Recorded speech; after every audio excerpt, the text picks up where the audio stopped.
of the best schools in the world. But I know I need them to be able to deal with those 5 things. Can they deal with a challenge? Will they totally crumble if they fail the first time? Do they know how to work with others? Could they be part of our team? Are they going to push themselves hard? Do they have a work ethic that's going to help them make it in life? And at the end of it, are they a well-balanced person? Those are the 5 things that I look for in a really amazing employee. So when I have had the opportunity to go speak at colleges about, life beyond the game, when you've played a varsity sport or something, what do you do next if you're not going to the professional leagues? And I always remind them about what have they just been practicing for 4 years? They've been practicing how to deal with challenges, how to deal with failure, how to work on a team, all those things we just talked about. And I say to them, you are now incredibly skilled at those things. So now go use those and apply them to whatever industry you want to. Absolutely. And that just brought back a memory for me. Again, the level of lacrosse I played at college at the time, it was relatively low level, being in the Midwest. But there were definitely some guys from the East and that knew how to play. But my coach in particular, he was from Maryland, and he knew how to play. But he was then in his mid to late 60s, and he was a professor. And I remember he only got mad once that I recall, and for people not coming to practice. And he was he got his degrees at Hopkins and at Princeton. He was a very scholarly guy, and I was a little surprised that he was mad that people were missing practice for the reason of finals or a big test that had been coming up. But he continued, and he said the whole point of playing out here is to be a better student. Yes. And I will always remember that because, like I say, he was a great guy, very crusty. He suited up at age 65, taking full hits from 19 and 20-year-olds. His wife had a big bottle of Advil or whatever was around at the time, I think, to get him back to work. But that was his. I remember that day he was quite angry that people were missing out on the opportunity to be better students by not studying at that time, but instead having, gotten themselves organized to be able to come to practice. And again, we had no fans. We paid for, we drove ourselves to games. There was nothing that we owed anybody to be on that field. I mean, we didn't owe a thing to anyone. And he was right. In fact, I know that's why I rarely missed class. Same thing in high school. Again, as a moderate to low level athlete. If I was on the team, I was going, and I wanted to go to practice. In fact, PE, depending on what might have been going on at PE, my friends and I, we would show up to school sick. We probably shouldn't have, because we knew what was going on, and we're like, no, we're playing this today. We're in that cycle of PE, but that also got us organized, and that's why we got our stuff done. I mean, there definitely weren't any scholarships in our future in high school for my circle of friends. If we were playing, we needed to get the books done if we were going to go to college. That's right. Well, Dave, there's another side to PlayyOn, because we've talked a lot about the administrator and what the platform does for them, right?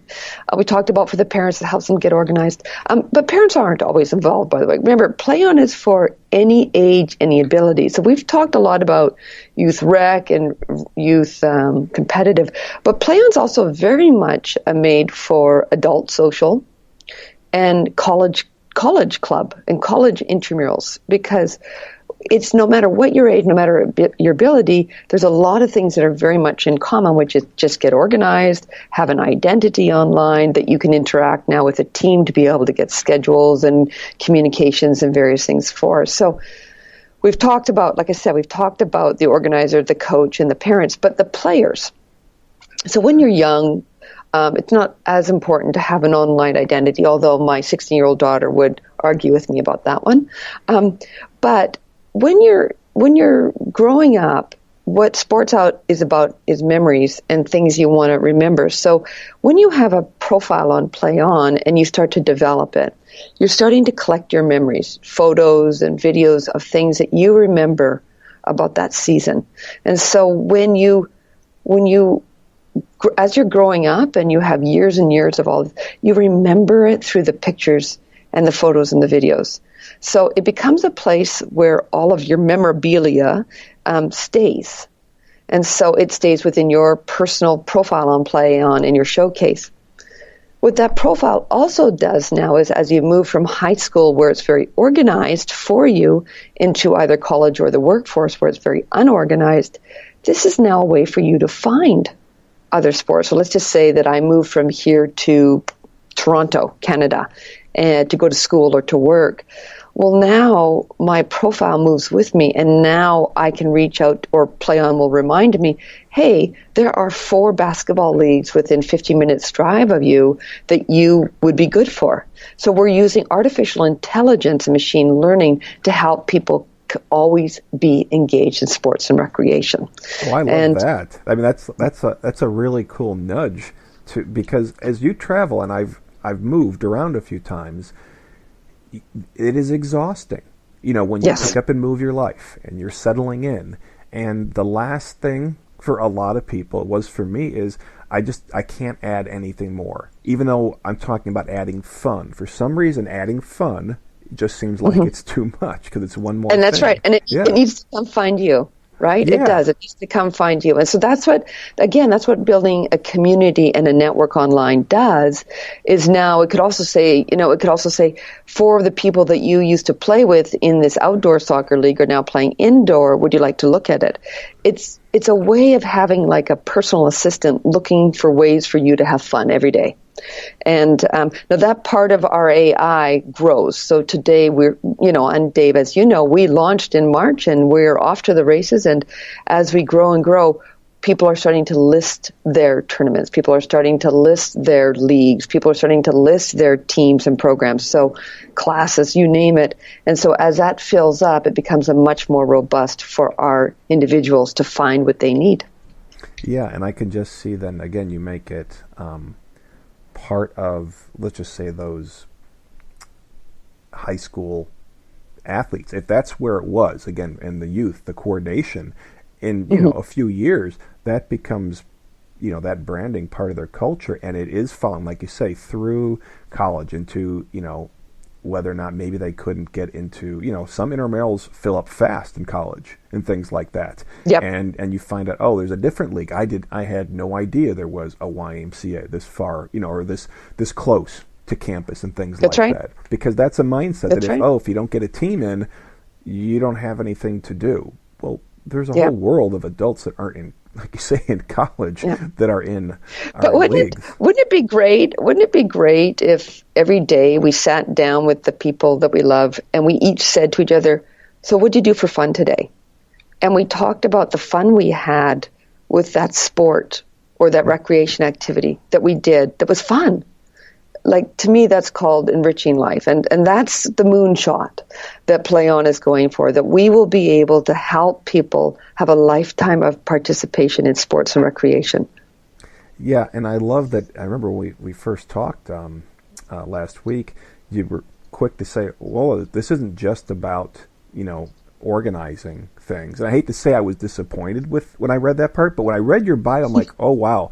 This lady's got some big plans. I want to talk to her. And then I went to the website, and it's got a very specific mission right now, which is amazing. It does. But then you brought me back to, no. This is the first step of something really big, and it wasn't just about kids, stopping the decline, between 13 and 16. I thought that's where you're going, because that is one of the most popular and important statistics that we talk about. But you went past that, which was, no, I'm talking about they never come back, ever. And you told me the story about the young man from Texas A&M, SMU. And that caught me because that is another thing that's very different about this, because it's hard to get back into it once you're gone, for whatever reason. Even if it was a happy departure, it's just, that's the way it is. It is really hard to get back into it. And I know that, particularly for my dad, it was a very early heart attack in his 40s that said, you're getting back into sports. And all he did his life before his business got in the way of life was play sports. And okay, so he did nothing but sports from probably between he was 8 and 28, and well, then at 44 he got a wake-up call, and 35 years later that's what he does. That's right, because that's okay, the wake-up call. Yeah, that's right. So I have a hashtag for you, which is hashtag get back into it. I like it. That's great. Well, in fact, when we post the description of the show here, people will get to, you're going to have to email me as soon as we're done here all your hashtags, because I'm going to get them all on there. Okay. Because this is fun. It really is. Now, Sally Ann, I want to make sure also know we've talked about your company, we've talked about you, we've talked about in general just how to get to love sports, because what it does for us. I mean, it's proven now we've had that, a healthy mind is a smarter mind. Getting that exercise. You want to be better at school and business, go play. That is going to help. But what I do want to, with just a few minutes left here, are there any other groups, events, and things like that you want to make people aware of? Because that's another thing we do here on the show is, again, finding more ways for people to be reminded or be taught new ways to make work feel like play.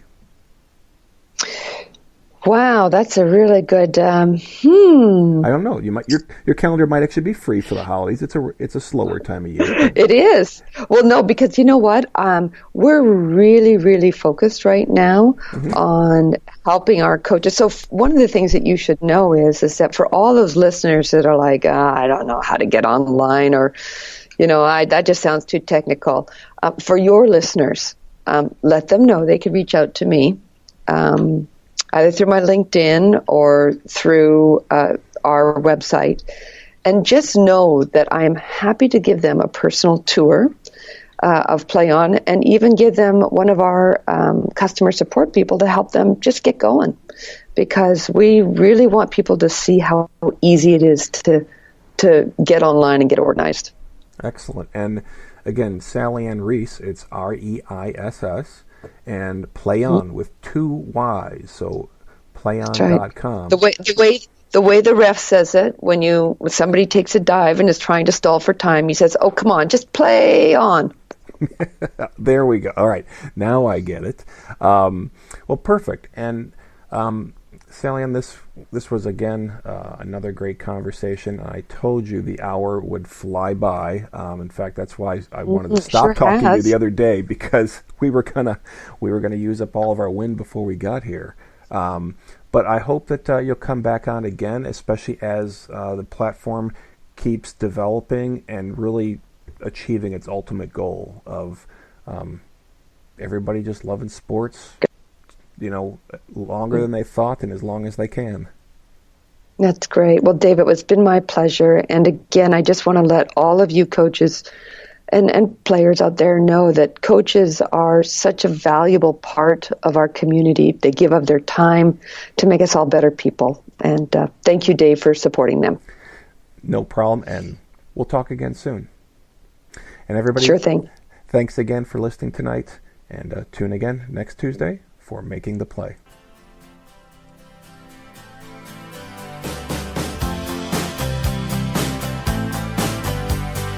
Well, I started out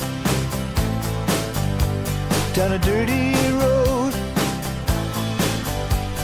Started out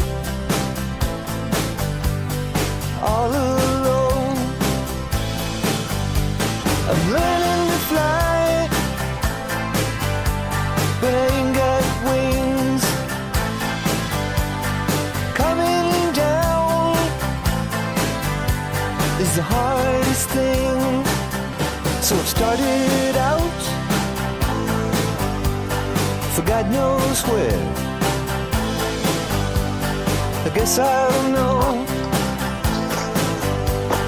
when I get there.